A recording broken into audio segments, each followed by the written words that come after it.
পিএসএলে তিন বাংলাদেশি ক্রিকেটার শরীফুল ইসলাম, নাহিদ রানা এবং তানজিদ হাসান তামিমের দল পেশাওয়ার জালমি শনিবার মুখোমুখি হবেন আরেক বাংলাদেশি ইশাদ হোসেনের রাওয়ালপিন্ডির। আর সেই ম্যাচকে সামনে রেখে এই তিন বাংলাদেশি ক্রিকেটার নেটে প্র্যাকটিস করছেন। নাহিদ রানা এবং শরীফুল ইসলাম রীতিমতো তাদের বোলিং স্পিড দিয়ে, তাদের বোলিং গতি দিয়ে ব্যাটসম্যানদেরকে রীতিমতো ভয় পাইয়ে যাচ্ছে।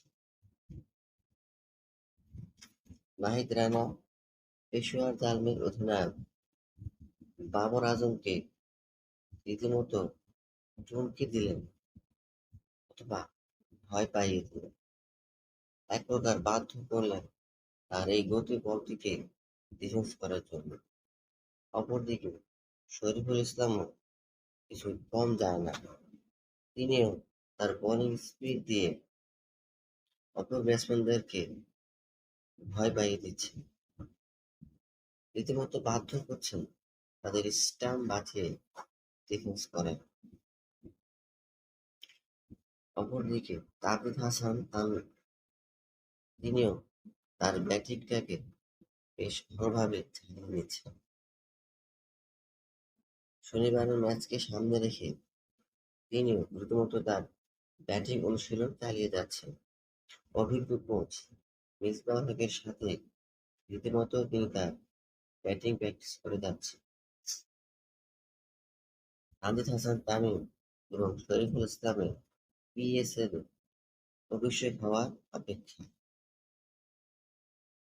Nahid Rana the speed master সবসময় শিখতে চান, যেখানেই যান সেখান থেকেই শিখে আসার একটা তাড়না তার মধ্যে দেখা যায়। পিএসএলেও পিএসএলেও ঠিক তাই দেখা গেল। মোহাম্মদ আমিরকে দেখেই ছুটে গেলেন তার কাছে শেখার জন্য, কিছু বোলিং টেকনিক শেখার জন্যই রীতিমতো তার কাছে ছুটে গেলেন।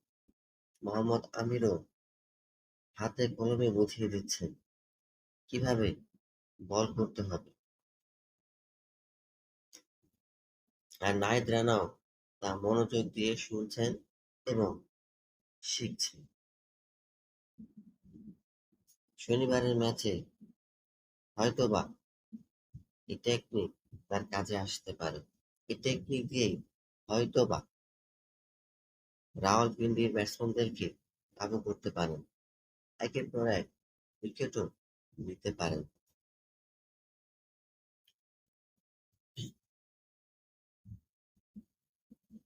এই তিন বাংলাদেশি ক্রিকেটার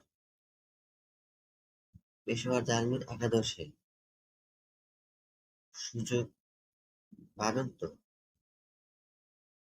নাকি যে কোনো দুজন অথবা কোনো একজনই একাদশে সুযোগ পাবে? তবে যেই সুযোগ পাক না কেন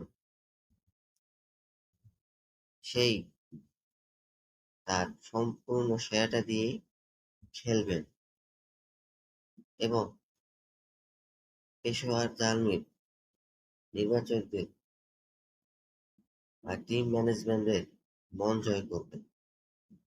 হ্যাঁ, এর পাশাপাশি বাংলাদেশেরও সম্মান আর মান সম্মান বজায় রাখবেন। শুভকামনা রইল এই তিন বাংলাদেশি ক্রিকেটারের জন্য এবং শুভকামনা রইল রাওয়ালপিন্ডিতে খেলা ইশাদ হোসেনের জন্য।